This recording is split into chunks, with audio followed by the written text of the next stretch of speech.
Sure, let's do it.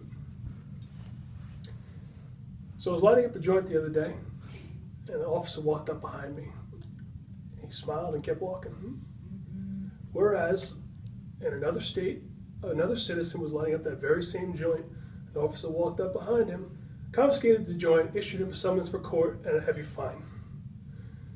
There are currently 23 states in the United States, plus the District of Columbia, that have some law governing the legal use of marijuana.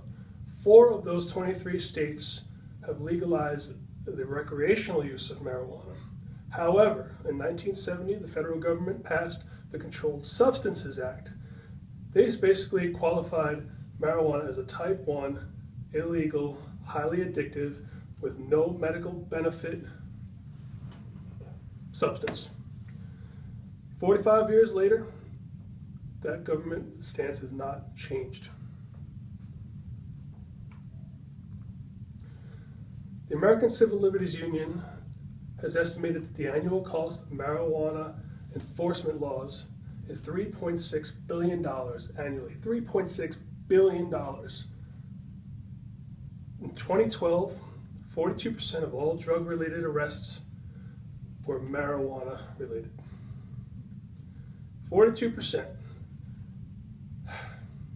Think of all the time and money that our legal system, our officers, and our court system could save by not enforcing and prosecuting such a trivial offense. In fact, think of all the space in our jails we could save by not putting people in, costing the taxpayers money for something so silly. Currently, many states suffer a budget crisis. In fact, since the Great Recession, many states are just barely getting out of it. Right? In fact, in my home state of Pennsylvania, we started off our 2015 fiscal year with a $2.3 billion deficit. $2.3 billion. They've attributed this to an eroded tax base and an aging population. We currently have no money in the budget for schools, lack of money for textbooks, teachers are buying paper, crayons. We could be raising this money in a different way. Let's talk about the potential for tax revenue from the legalization of marijuana. In 2014, Colorado was the first state to legalize recreational use of marijuana. And that very same year, they reported a $53 million tax revenue from the sale of marijuana.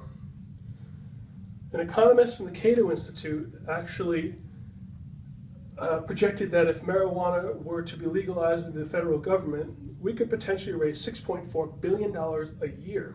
That could mean over $4 billion for the federal government, over $2 billion for the states. Now that could be potentially an $8 billion swing.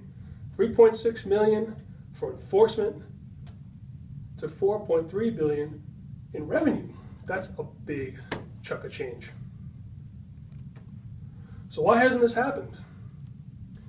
Well, unfortunately, there are many activists who deem marijuana to be a highly addictive and,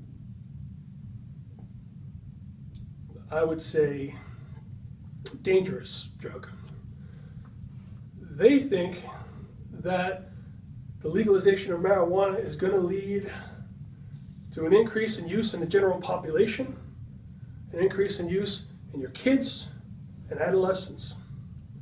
Also, some believe that they would usher in an era of new big tobacco, or I'd say big marijuana.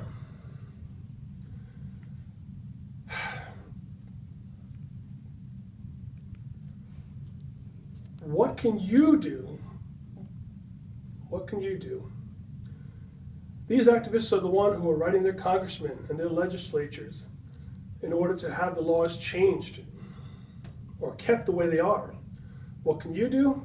You can also write your congressmen, your senators, and voice your opinions, because if you don't, nothing will change. And that potential loss of revenue when we're in a time of need could be huge. Thank you.